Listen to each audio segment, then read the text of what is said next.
Now, another question you may want to ask is, why? Why do that? Why push yourself to talk about Christ? Because let me tell you something. I don't know what people think about the church. I know people think a lot of things. People think church are just here, pastors are just here to collect people's money. There are people like that actually, and God is waiting for them. Oh, I'm telling you, He's waiting for them.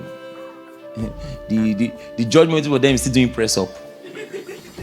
That you just planned, and all you do is to scheme of how to take people's money and destroy people's lives. Whereas after you destroy their life, they are still going to hell that will destroy them for eternity. The reason why I started Newbreed, apart from the fact that God called me, are you with me? That's a story for another day, but God called me.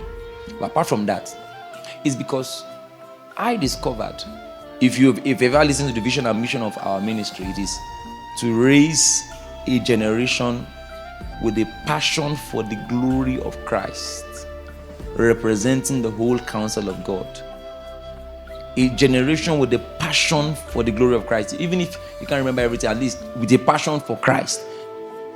I always ask myself, why do people struggle with Christianity? Why are they, like right now we're singing and we're telling people to raise their hands, and many of them are they're just struggling with the whole thing. For some people, they feel Christianity is how you just struggle to please God. You struggle with sin, you struggle with giving, you struggle with holiness. Are you getting what I'm trying to say? You just struggle.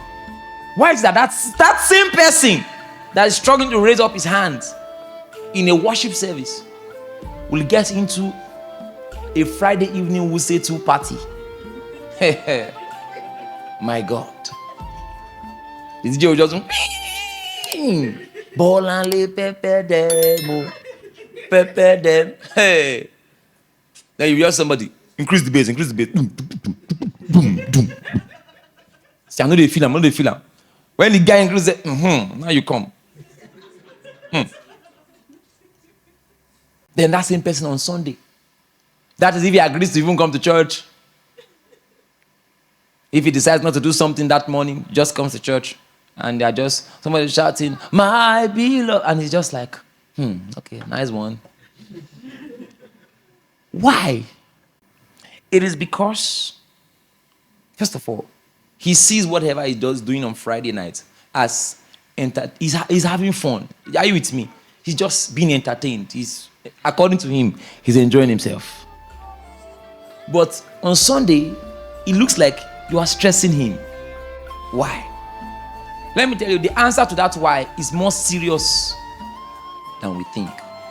It's because of this thing. What I want to share with you is the reason why I have decided to be tenacious with the work of God. That's why when I see young people on the road, my heart used to bleed. I'm telling you. I was telling our Lagos church pastor, I said, you must have an expansionist mentality.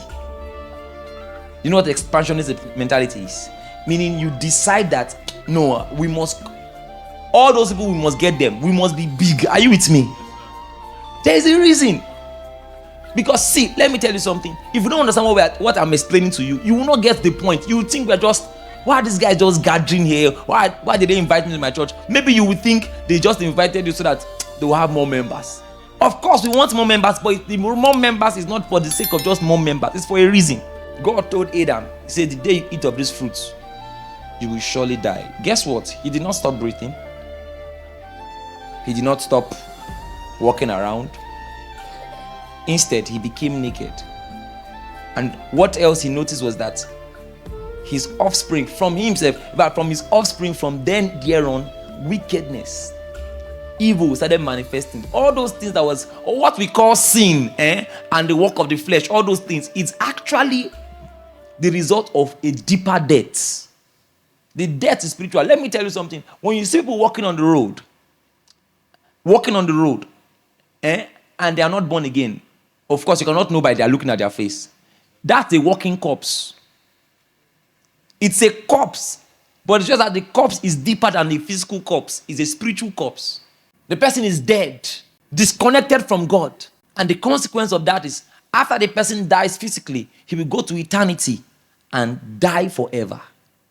For eternity, he will be in a place called hell. It's a new place. If you doubt that there is an invisible realm, have you had dreams before? Have you had dreams before? And the dream was so real, and you were there only to wake up and it was a dream. Let me tell you, you were actually somewhere. Did you hear what I said? Yes, you were actually somewhere. That's to tell you the invisible realm, it's real. It's a real place. What they are trying to do in metaverse, what's going on now? They are trying to reproduce an invisible realm because they know. See, man knows. Are you with me? So let me tell you, there are a lot of people who are walking around but they are dead to God. They are disconnected from God. And how do you know? How do you know they are disconnected from God? Put God around them, you see them not respond. Are you following me? Yes, sir. Put God around them, put worship, put prayer. They are just... But put the things where they are.